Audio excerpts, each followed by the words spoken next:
Family, Vie Darling, the cosmic queen, and your intergalactic interpreter. I just have a message that I want to share. You know, when you assume that because somebody is African and they talk about practicing their traditional tribal spiritual vehicles, their traditional tribal faith, and in fact we don't look at it as something that's just like, oh, that's just spirituality. This was our religion and it is valid and it shouldn't be infantilized. When you just assume that we all practice the same thing, despite the fact that there are 52 different countries in Africa. Within those different countries, there are many, many different tribes. In my country of Liberia, we have over 20 tribes. I am of 2 to 3 different tribes. I'm 𝗂𝗪𝘁𝗃, and my grandmother was part Vie, but it's not as dominant as her 𝗪𝗁𝐺𝐶 origins. And most of the people that I know are at least part indigenous and of many different tribes. In any given family, you will find people of multiple different tribes. So you need to understand that when you just decide like, oh, you're African, you must work with the 𝗪𝗵𝘁𝗄𝗧, or you're not Black enough or African enough because you don't work with the 𝗪𝗵𝘁𝗄𝗧, that's anti-indigenous and it's disrespectful. Y'all need to start respecting the complexities of our faith vehicles, especially if you're going to be appropriating them. Point blank, period. If you don't know what you're talking about, maybe you need to go and do some research. Okay, I understand the desire to connect with people on whatever it is they've got going on, but here's a really simple and easy way to go ahead and do that.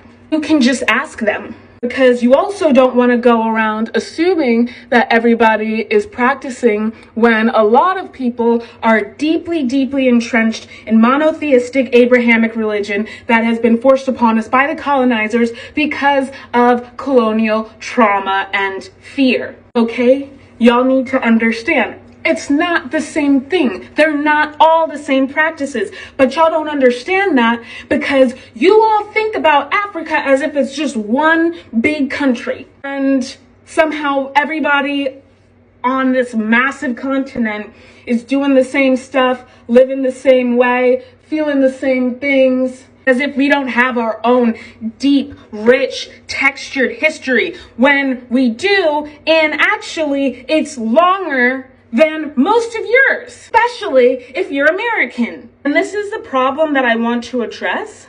My family legacy is that of Pan-Africanism and repatriation. But guess what? My ancestors did it the wrong way. We can admit that today. We did it the wrong way. And now we know that there's a better way and a right way. Instead of going places where you are completely ignorant and you don't understand the complexities, you don't understand the nuance, and you don't even know or revere or honor the history and the culture and the legacy, especially as it relates to you and your context within the greater realm of humanity. If you think about repatriating back to the African continent, specifically to the Grain Coast where most of the diaspora is from, that's something that you're thinking about doing, I would suggest that you go take university level history classes on Africa. African history, also the geopolitical context of the modern era.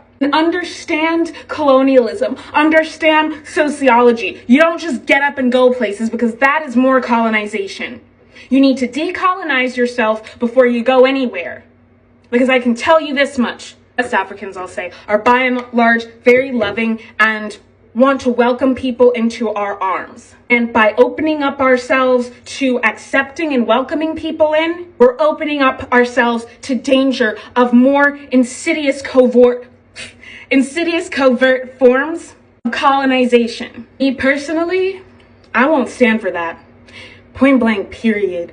So I'm letting y'all know something. Y'all need to stop oversimplifying what we've got going on and what we've had going on for millennia. It is the birthplace of humanity and civilization. And that is a historical fact. Go take the history classes. Nobody's saying don't come, but if you're gonna come, y'all need to come correct.